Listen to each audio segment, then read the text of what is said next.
going to read you a story today, and you may have this book at home.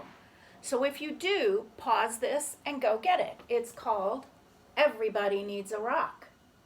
Also, at the end of the story, I'm going to show you some of my favorite rocks. So if you have a favorite rock already, pause this and go get it. Now here's the story. Everybody needs a rock.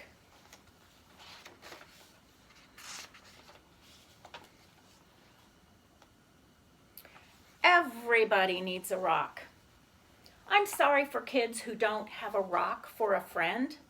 I'm sorry for kids who only have tricycles, bicycles, horses, elephants, goldfish, three-room playhouses, fire engines, wind-up dragons, and things like that, if they don't have a rock for a friend.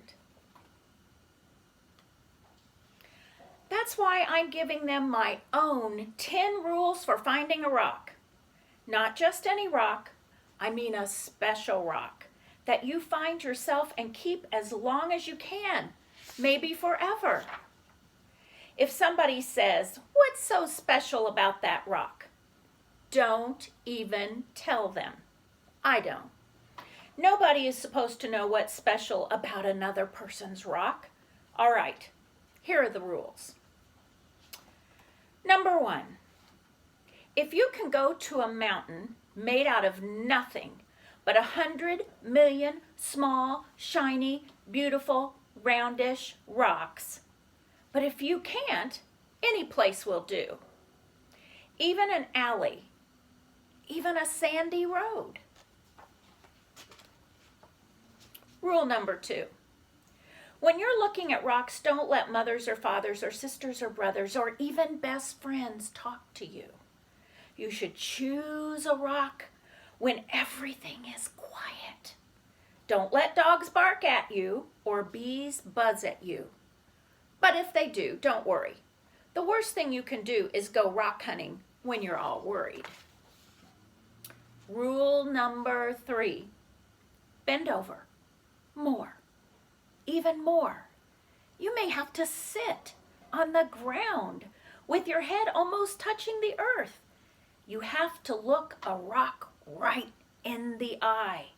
Otherwise, don't blame me if you can't find a good one.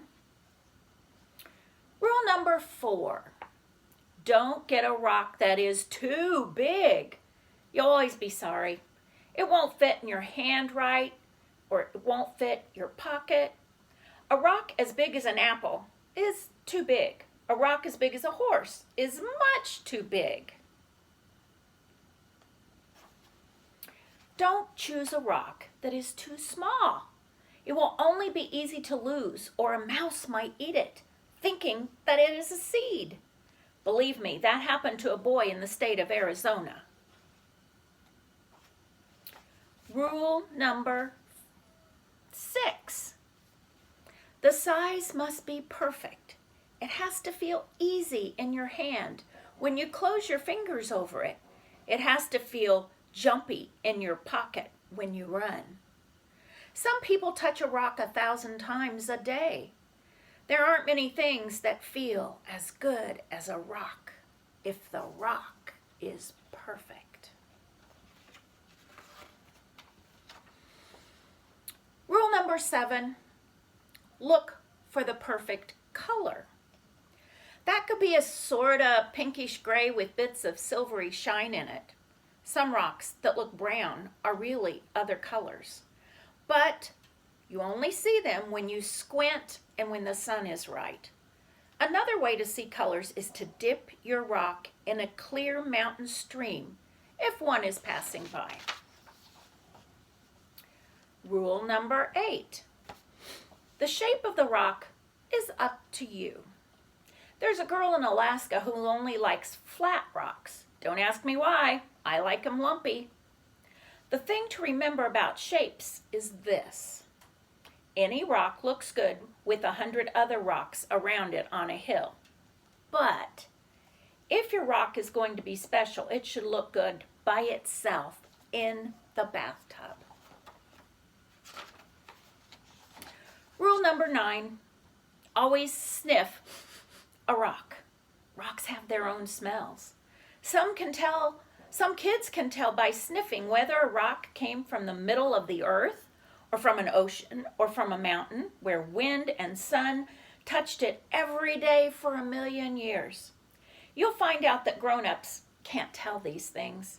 Too bad for them. They just can't smell as well as kids can. Rule number 10, don't ask anybody to help you choose. I've seen a lizard pick one rock out of a desert full of rocks and go sit there alone. I've seen a snail pass up 20 rocks and spend all day getting to the one it wanted. You have to make up your own mind. You'll know. All right, that's 10 rules. If you think of any more, write them down yourself. I'm going out to play a game that takes just me and one rock to play. I happen to have a rock here in my hand. And now I'm going to show you my rocks.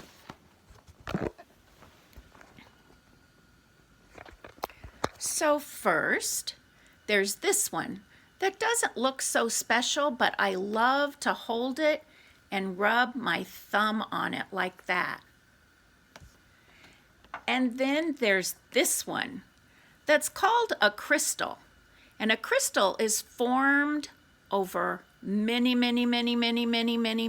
years. You won't find those around too much. And here's a nice little perfect rock. This is one my granddaughter found for me out in my front yard. So it's very special. This one is called a Shivalingam, and they are only found in one river in the country of India. And I love the way it feels. Shivalingam. Now these two rocks are both kyanite. One is polished and one is not. These are called stones too, not just rocks. And then there's this one that's found in Indiana a lot. This is a geode. It's not that pretty, is it? Until you break it open and then you see the treasure inside. I bet some of you have hunted for geodes. And my last favorite one, look how big it is. This one is a crystal that grew right out of the desert in Algeria. A friend of mine is from Algeria, which is a country in northern Africa. And he and his wife gave me this one. It's a rose crystal because look how it looks like roses. Those are just a few of my favorite rocks. And now it's time for you to go find yours. Good luck.